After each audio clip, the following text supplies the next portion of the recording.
my name is Hannah. So according to a study by researchers at University of Chicago Booth School of Business, University of California, Berkeley, and Partners Healthcare in Boston, they found that a type of software program routinely lets healthier whites into the programs ahead of blacks who are less healthy. The software program's function is to determine who gets access to high-risk healthcare management programs. The study revealed that fixing this bias in the algorithm could more than double the number of black patients automatically admitted to these programs. Due to the structural inequalities in the healthcare system, blacks at a given level of health tend to generate lower costs than whites, but as a result, they were much sicker at the given level of the algorithm's predicted risk. The researchers were able to correct much of the bias that was initially built into the algorithm by tweaking it to use other variables to predict patient risk. These algorithms ended up being trained to find the sickest in the sense of whom we spend the most money on rather than in a physiological sense, according to Mullainathan. Training the algorithm to determine risk based on other measurable variables such as avoidable cost or the number of chronic conditions that needed treatment in a year significantly reduced the racial bias.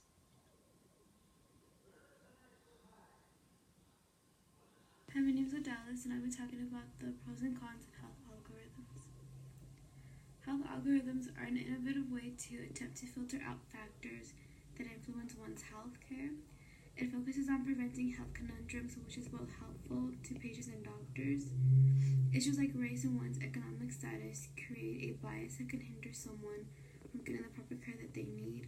However, health algorithms have shown to still have conflict with these biases. Moreover, maybe using factors like the number of hospital visits one has or conditions that a person is diagnosed with might be a better factor to use instead of using a factor like one's socioeconomic background, because it seems to still be creating these biases.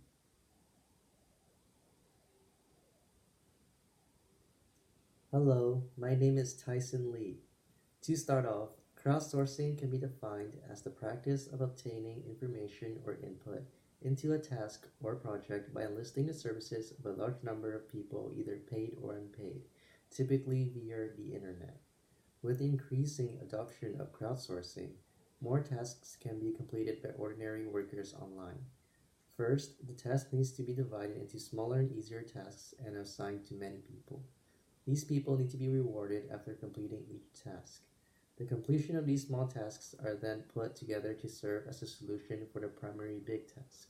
Therefore, crowdsourcing has the potential for commercial benefits as it is efficient in solving problems.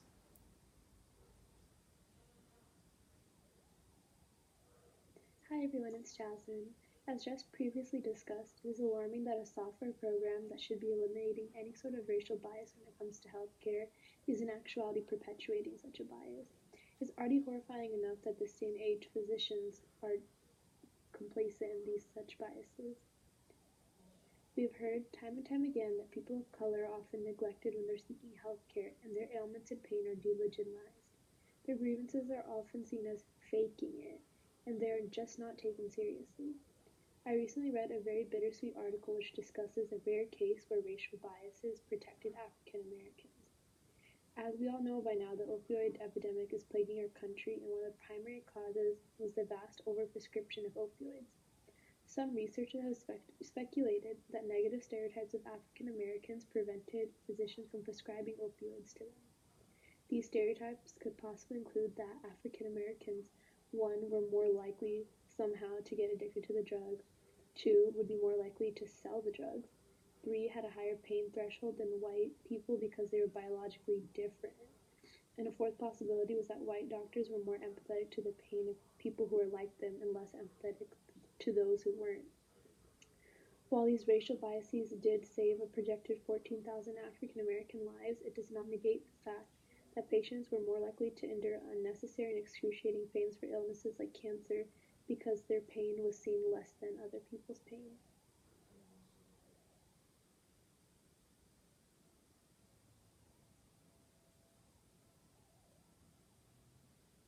Hi, it's Chris.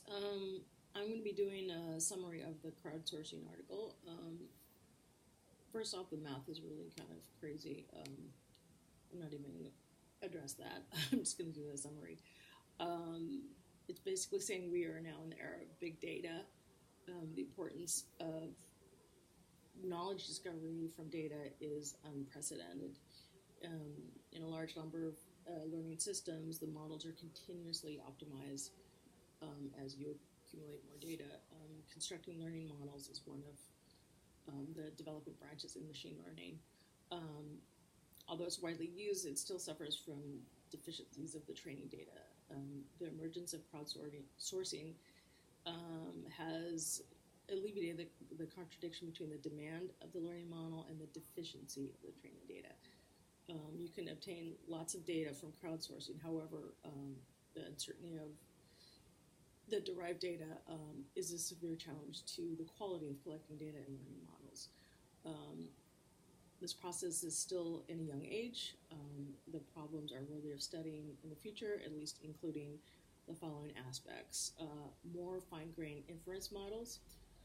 Again, this is the hard math. More learning models, more deeper relationship between the label quality and the learning model quality, and the theories of learning from the crowdsourced labeled data.